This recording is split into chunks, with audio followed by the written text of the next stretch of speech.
కేరళ జల ప్రళయంలో 19 మంది మృతి చెందారు. బ్రిడ్జి కూలిన ఘటనలో దాదాపు 400 కుటుంబాలు చిక్కుకున్నాయి.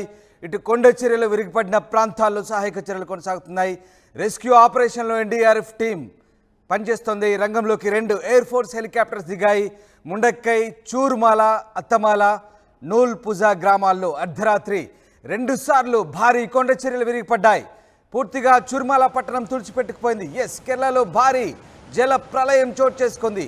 అర్ధరాత్రి కాలరాత్రిగా మారింది. ఒక్కసారిగా కొండ చర్యలు విరిగిపడడంతో చుర్మాల పట్టణం పూర్తిగా తుడిచిపెట్టుకుపోయింది. వరదలో 400 కుటుంబాలు చిక్కుకున్నాయి. ఇల్లు కొట్టుకుపోయాయి. వందలాది వాహనాలు కొట్టుకుపోయాయి. అంతకంతకు మృతుల సంఖ్య పెరుగుతోంది. ఇప్పటి వరకు 19 మంది మృతి చెందినట్టుగా తెలుస్తోంది. శిథిలాల కింద వందలాది మంది చిక్కుకున్నట్టుగా తెలుస్తోంది. మృతుల సంఖ్య మరింత పెరిగే అవకాశం కనిపిస్తోంది. ఉరుతి దగ్గర పాక్షికంగా బ్రిడ్జి కొట్టుకుపోయింది.